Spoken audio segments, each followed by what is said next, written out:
हरिमंदिर साहिब पे हमला क्यों हुआ, इस विषय पर लोग अपनी अपनी अलग अलग राय देते हैं, परंतु जो वास्तव में इस हमला होने की जड़ है उसके ऊपर तो कोई ध्यान देता नहीं तथा उस जड़ को कोई सामने लाता नहीं है। ऊपर ऊपर की बातें करते हैं। जो बात कोई भी आपको नहीं बताता वह नई बात आपको मैं बता रहा हूँ। आशा है कि आप उससे सहमत अवश्य होंगे, भले ही वह कटु सत्य है। अधिकतर लोगों को तो इस मेरी बात की समझ ही नहीं आएगी कि हरिमंदिर साहब पे हमला होने का वास्तविकता यह है, भले ही ज्ञानी जैल सिंह जी उस समय राष्ट्रपति थे, जो कि केसाधारी सिख थे, अमृतधारी सिख भी थे, पूरी भारतीय सेनाओं के वह कमांडर इन चीफ होते हैं, परंतु वास्तव में सिख सोच रखने वाले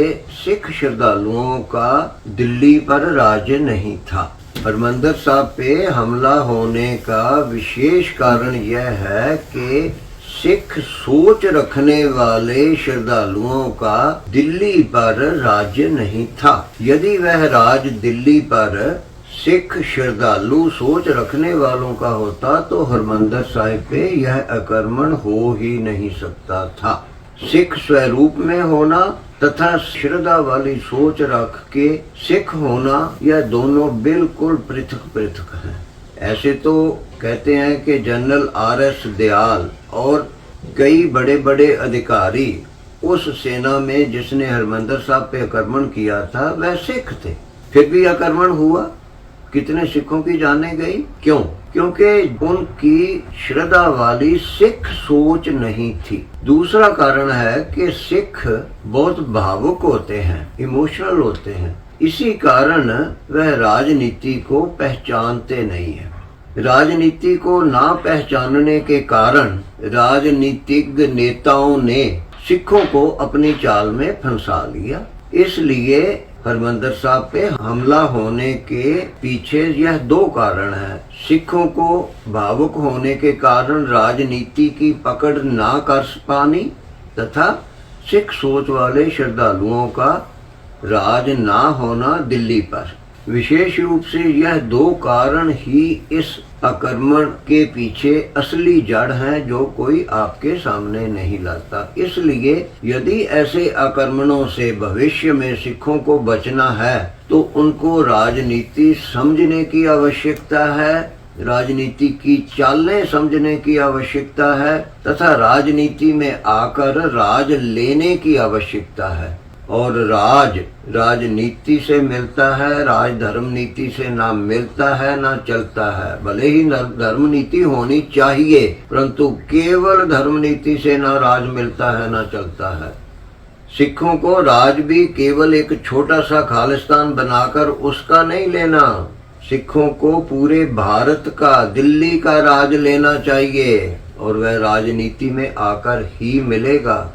इसलिए मेरे सिख भाइयों, राजनीति में आओ, राज लो, फिर कभी भी कोई हरिमंदिर साहिब पे आक्रमण नहीं करेगा, ना ही सिख नौजवानों को कोई मारेगा, परंतु वह राज्य केवल केसाधारियों का नहीं, वह राज्य तो श्रद्धालु सिखों का होना चाहिए, जो सिख पंथ के लिए सोचते हों।